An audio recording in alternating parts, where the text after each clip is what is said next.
Okay, good morning guys. Good morning to each and everyone.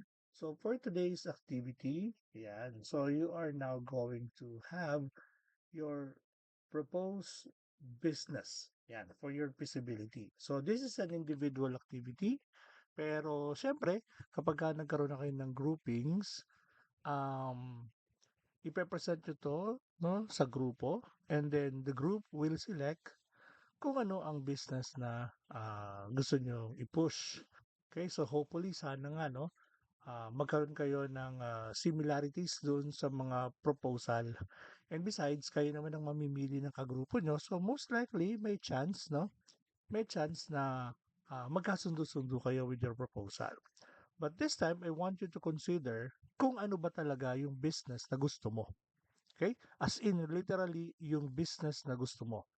But as mentioned, no, meron tayong konting restriction doon sa capitalization, no? We have a maximum of 1 million for capitalization. Okay? So now your activity is to propose a business that is a maximum of worth 1 million. So pwedeng mas mababa doon, okay? Pwedeng mas maliit doon ang capital, no? Walang problema kung mas maliit. Wag lang yung sosobra. So most likely, ang objective natin is to come up with a business na ang max of capital ay 1 million. Okay? So naipaliwanag ko naman sa inyo before kung bakit. Now, so paano ang magiging takbo nitong activity na to? Ano yung mga dapat nyong i-present? Okay? So first and foremost, syempre, yan. Okay? Una, syempre you tell us what the business is, di ba? Syempre, yung muna, yung pinaka nature ng business. So dito, you tell something about what that business is. Okay? And then provide at least data kung bakit mo ito nagustuhan. Okay? Bakit ito yung gusto mong itayo? At bakit ito ang gusto mong simulan? Okay? Ito ba ay profitable? Okay? Ngayon, kung sasabihin natin na siya ay profitable, pwede mong ilagay dito sa nature of the business kung bakit mo nasabing siya ay profitable. Okay? So, kumbaga, dito sa nature of the business, ipapakilala mo literally kung ano yung business na gusto mong simulan. Okay? Baka childhood business mo to, no? Childhood dream mo ito. So, pwede, kahit na yung ano man yon. Okay? So, that is for the nature of the business.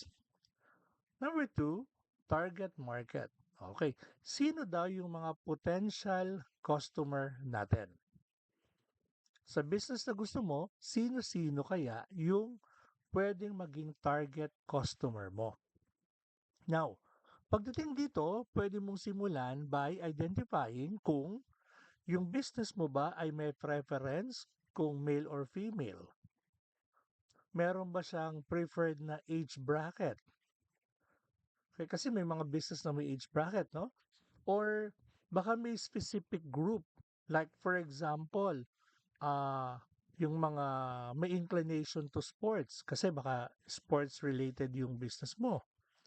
O kaya naman kung food, halimbawa, baka kasi mahilig ka sa mga Japanese food, mga ganun-ganun. So pwede mo siyang i-define dito sa target market. So sino-sino nga sila?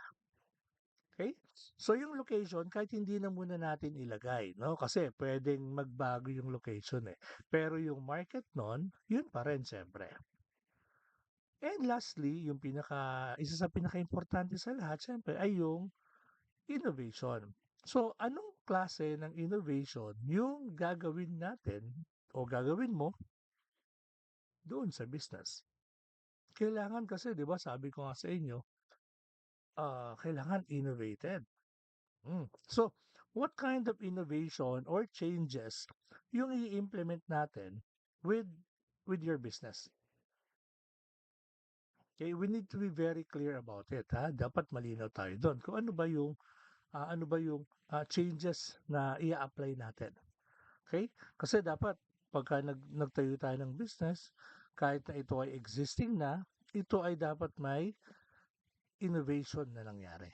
Okay? So again, tatlo lang yan. First is the nature of the business that tells something about the business is the target market who tells something about your target customer, and innovation that tells something about changes that you're going to do with your business. Okay? I hope this is clear. By the way, guys, ang deadline nga pala nito ay hanggang 12 midnight lang. Okay? So, magko-close automatically yung folder at hindi na mag-accept. So, please make sure na kayo ay makapag-upload ng inyong business concept bago mag 12 midnight. Again, so guys, stay safe, stay hydrated. Kung wala namang pupuntahan, wag nang umalis. At kung may pupuntahan man, siguraduhin muna na gawin muna itong activity. Okay? Okay, that's all guys. Thank you. Keep safe. Bye-bye.